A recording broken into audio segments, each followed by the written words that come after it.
Il parle aujourd'hui sur le sujet, sur l'annulation de la dette, les précédents historiques et la pertinence pour aujourd'hui. On l'écoute. Bonsoir à toutes et à tous. Tout d'abord, je tiens à remercier l'Institut Schiller pour son invitation. Je me félicite de participer à cette conférence internationale à vos côtés. Le sujet que je vous propose de traiter ce soir s'intitule Le cadre juridique de l'annulation des dettes face à la menace du Grand Reset. Préalablement à mon introduction, je souhaite préciser que mon développement sur ces aspects juridiques et historiques d'une annulation des dettes ne peut pleinement être compris que dans une perspective de retour à nos souverainetés monétaires respectives. Ce postulat étant posé, je vous propose de commencer mon exposé. Ainsi, comme tout le monde le constate, en cette fin d'année 2020, l'endettement mondial a atteint des niveaux records et une profondeur abyssale. Et contrairement à ce que disent les médias aux ordres, ce n'est pas de la faute du coronavirus, qui a certes aggravé la situation, mais qui a en vérité surtout joué un rôle d'accélérateur. Cette tendance folle du creusement des dettes souveraines entrepris par les grandes banques centrales via leur politique de quantitative easing, c'est-à-dire appelée plus vulgairement la planche à billets, était déjà bien présente il y a plus de 10 ans lors de la crise précédente qui est dite des subprimes en 2008. Depuis plus d'une décennie, nous sommes donc dans une phase de décroissance et de destruction des richesses pour l'ensemble du monde occidental. En 2008, par le principe du too big to fail, trop grosse pour faire faillite, l'oligarchie financière qui nous gouverne a fait le choix de maintenir ce système vicié de l'économie de la dette et de la toute-puissance des marchés. Cette ère, inaugurée quelques décennies avant avec le régime d'échange flottant de 1971 promu par le président américain Nixon et entériné par la suite par les accords de la Jamaïque de 1976, n'est en réalité que prolongée et aggravée synthétiquement par l'establishment international pour servir son projet. Nous sommes donc depuis près d'un demi-siècle dans l'ère de l'argent-dette. Mais alors qu'est-ce que cela signifie concrètement pour nous? En réalité, la chose est simple. Il s'agit d'une prise de pouvoir progressif et presque totale des marchés et des banquiers apatrides sur les systèmes politiques des nations du monde. En effet, à partir des années 70, la grande majorité des dirigeants du monde ont choisi délibérément de se soumettre au marché et aux grands détenteurs de capitaux. La conséquence de ces phénomènes, elle est devant nous. C'est l'explosion totale de la dette mondiale en cette année 2020 à des niveaux jamais vus dans l'histoire de l'humanité. Et nous n'avons pas encore vu l'impact et l'intégralité des mesures austéritaires et destructrices des protections sociales et économiques dans nos pays occidentaux. En effet, après un triste record à 332% du produit intérieur brut fin 2019, la dette mondiale va atteindre cette année, selon l'Institut international de finance, les 277 000 milliards de dollars fin 2020, soit 365% du PIB mondial. À la fin de septembre de cette année, la dette avait déjà augmenté de 15 000 milliards de dollars. Cette forte hausse est évidemment liée au financement des vastes plans de relance covidiens et à la soviétisation totale ou du moins partielle des économies en Europe et aux États-Unis. Cette dette mondiale, dont le remboursement semble illusoire, va néanmoins encore une fois servir nos technocrates et nos dirigeants, à l'image de Jacques Attali, Klaus Schwab ou Henry Kissinger. Afin de nous imposer, cette dette va leur servir à nous imposer l'ultime étape du plan d'asservissement des peuples, à savoir la grande réinitialisation pré-nouvel ordre mondial. Ainsi, par l'intermédiaire de la vraie fausse pandémie du coronavirus, l'hyperclasse souhaite nous imposer un monde totalitaire, conjuguant à la fois la fin de la petite propriété privée, la mort des activités indépendantes, et la montée en puissance des GAFAM le confirme, la numérisation des devises, notamment l'euro sous la forme de crypto-monnaie, un euro numérique, la surveillance de masse, ou encore le malthusianisme écologique, par le biais du Green New Deal. Ainsi, par l'intermédiaire de la vraie fausse pandémie du coronavirus, l'hyperclasse souhaite nous imposer un monde totalitaire. Et comme d'habitude, la dette va jouer son rôle d'outil de servitude psychologique par l'intermédiaire de culpabilisation des peuples, notamment via la responsabilité des débiteurs envers les créanciers et du fameux « il faudra payer l'addition ». Pourtant, nous allons le voir, cette exigibilité des dettes est véritablement scandaleuse. D'abord parce elle part d'un postulat qui est faux. En effet, l'égalité qui est supposée entre le débiteur et les créanciers est en réalité inexistante. La dette est en cela supérieure et plus pernicieuse que l'esclavage qui avait cours dans l'Antiquité ou il y a quelques siècles. Cette dette fait croire au débiteur qu'il est à égalité au départ avec le créancier et que celui-ci, s'il a des difficultés à honorer son engagement, c'est par l'intermédiaire de son manque de capacité et de sa faute en général. De plus, moralement, nos sociétés modernes font peser un poids moral important pour la personne ou le groupe de personnes qui ne parvient pas à rembourser sa dette. C'est décrit comme une faute terrible et nos médias nous expliquent toujours que les créanciers vont nous en vouloir de manière éternelle si nous faisons défaut sur nos dettes. Mais en réalité, surtout pour les dettes souveraines, il n'en est rien. C'est le système lui-même qui est vicié, pas le comportement de tel ou tel débiteur, pas le comportement de tel ou tel État. D'ailleurs, en réalité, les 2/3 de la dette mondiale, nous allons le voir, sont en réalité illégitimes. Et pas seulement les montagnes de dettes contractées à l'occasion de l'épidémie du Covid-19.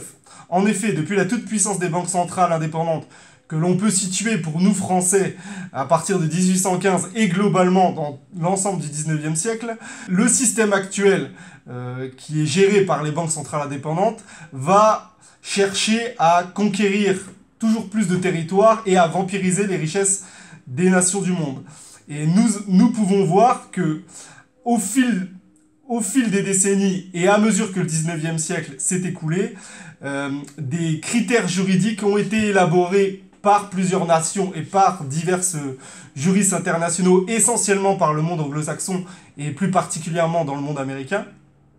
Et on va voir que ces critères juridiques ont permis et vont nous permettre de démonter les arguments ou du moins la structure de pouvoir et de domination de l'establishment qui a sa base, son socle et la dette, et en particulier les dettes souveraines. Donc ainsi, pour nous sauver, nous, peuples et nations, il est fondamental pour nous que nous répudions ces dettes, d'une manière ou d'une autre, soit par une annulation via un audit et la mise en place de tribunaux spécialisés, ou soit par la répudiation pure et simple qui passe par un paiement de cette dette, par un paiement de la valeur nominale de la dette, en monnaie de singe, notamment par le phénomène de l'inflation, mais surtout par, comme je l'ai dit en introduction, la souveraineté monétaire. Évidemment, l'establishment actuel et les gens qui nous dirigent ne veulent pas entendre cette petite musique. Christine Lagarde qui nous explique qu'il est impensable d'annuler les dettes, pas seulement, même la dette Covid, c'est-à-dire la directrice de la Banque Centrale Européenne nous explique qu'il est impensable d'annuler la dette Covid qui avait pourtant résulté d'un événement un peu exceptionnel. Puis pour ce qui est du gouverneur de la Banque de France, Villeroy de Galhau, il nous explique que nous n'avons pas le droit de penser à une annulation des dettes. Pierre Moscovici, ancien commissaire européen aux finances, et maintenant président de la Cour des comptes française, explique qu'une dette se rembourse toujours. Et notre cher Mario Draghi, ancien directeur de la Banque Centrale Européenne et ancien de Goldman Sachs, nous explique que ce sont les jeunes qui paieront la dette. Ainsi, il est de la responsabilité de notre génération de ne pas rembourser cette dette et de le clamer haut et fort et d'essayer de convaincre les opinions publiques malgré les médias de masse que la dette ne peut pas et ne doit pas être remboursée, ou du moins elle doit l'être partiellement, parce qu'il y a une partie de la dette qui est quand même légitime, notamment l'épargne des travailleurs, des gens normaux et des gens qui font marcher les économies des pays, notamment les entreprises. Il est possible de sauvegarder une partie de la dette, mais nous devons clamer que la grande majorité de la dette mondiale est illégitime et qu'elle ne sera pas remboursée et qu'elle ne doit pas servir d'instrument de domination par l'établissement. Je vous propose d'examiner la doctrine juridique plus précisément qui a été élaborée au XIXe siècle. Donc cette doctrine juridique d'annulation des dettes repose en réalité sur 150 années de lutte des peuples libres contre la volonté d'asservissement des banquiers de la City. En effet, tout au long du XIXe siècle, la City et la Banque d'Angleterre ont cherché à sacraliser les dettes souveraines. Et en 2020, il semble bien qu'elles soient en passe de voir leur effort couronné de succès.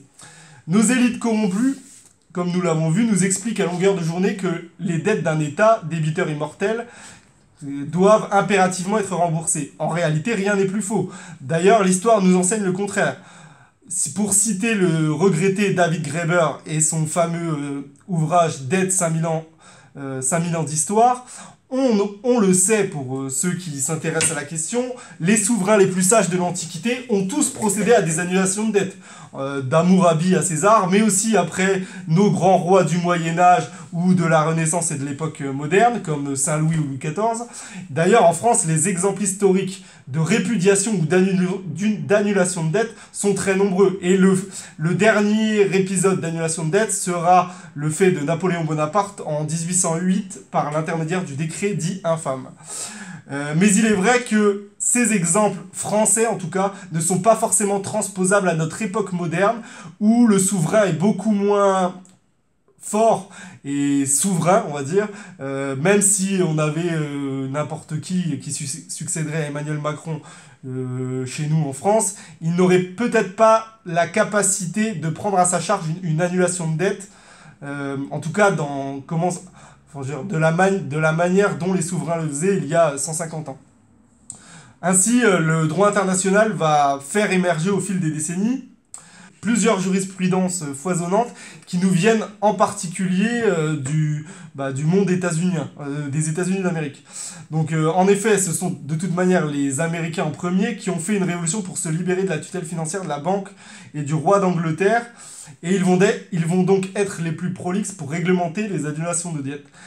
Ainsi, le premier cas symbolique est tout simplement celui du 11e amendement, qui, je cite, explique « Le pouvoir judiciaire des États-Unis ne peut mener aucun procès civil ou en équité à l'encontre de l'un des États des États-Unis intentés par un citoyen d'un autre État ou par des citoyens ou sujets d'États étrangers. » Pour les non-initiés, il est peut-être difficile de voir un lien avec la dette, vous allez me dire, mais en réalité, ce texte fut la conséquence d'un refus lors des années 1830 de 4 États américains, le Mississippi, l'Arkansas, la Floride, le Michigan, les fameux swing states qui ont eu un rôle important, ou qui ont un rôle important dans la dernière élection américaine. Et ces 4 États américains ont refusé de rembourser une dette qu'ils avaient contractée auprès de créanciers internationaux britanniques pour la plupart, afin d'établir des banques commerciales sur leur territoire pour aider à la création de plusieurs lignes de chemin de fer. Le résultat fut catastrophique. Donc en 1830, dans les années 1830, toutes les banques firent faillite et les voies de chemin de fer ne furent jamais réalisées. Les États cités refusèrent donc de payer ces emprunts et déclarèrent ces emprunts souscrits par des gouverneurs corrompus, ou en tout cas des dirigeants corrompus, comme illégitimes. Et ce 11e amendement donna raison aux différentes décisions des cours de justice, et il fut consacré par le 11e amendement de la Constitution américaine. Ainsi, l'acte unilatéral de répudiation des dettes par ces États américains fut couronné de succès, et il fut gravé dans le marbre dans la Constitution américaine. Donc c'est le premier exemple que l'on a. Mais la meilleure expression de cette doctrine américaine de répudiation des dettes se trouve dans le 14e amendement de la Constitution, rédigé à la suite de la guerre de sécession et de l'action du président Abraham Lincoln. Donc ce dernier, le 14e amendement, stipule que ni les États-Unis ni aucun État n'assumeront ni ne paieront aucune dette ou obligation contractée pour assistance à une insurrection ou rébellion contre les États-Unis, ni aucune réclamation pour la perte ou l'émancipation des esclaves, et toute dette, obligation, réclamation de cette nature seront considérées comme illégales et nulles. À la même époque qu'Abraham Lincoln, donc là c'est une consécration explicite du refus de payer une dette. Donc à la même époque qu'Abraham Lincoln, Benito Juárez au Mexique procédera lui aussi à plusieurs répudiations de dettes dans à peu près le même contexte politique, à savoir une ingérence étrangère et une déstabilisation de pays par des voies militaires, donc notamment chaperonné par la City de Londres et qui a mandaté notamment Napoléon III, qui voulait mettre Maximilien de Habsbourg sur le trône du Mexique pour que le Mexique honore plus facilement ses dettes.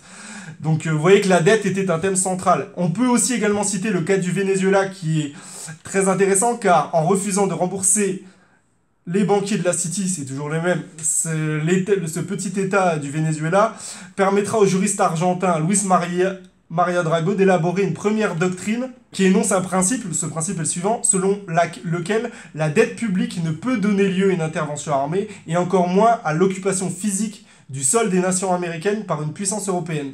Donc la partie la plus importante, c'est de comprendre que une dette publique peut être déclarée comme illégitime et donc annulée quand elle rassemble ces deux principes, c'est-à-dire l'absence de bénéfices pour la population et la complicité des créanciers, c'est-à-dire les créanciers ont prêté et savaient qu'il y avait une absence de bénéfice de cet emprunt pour la population.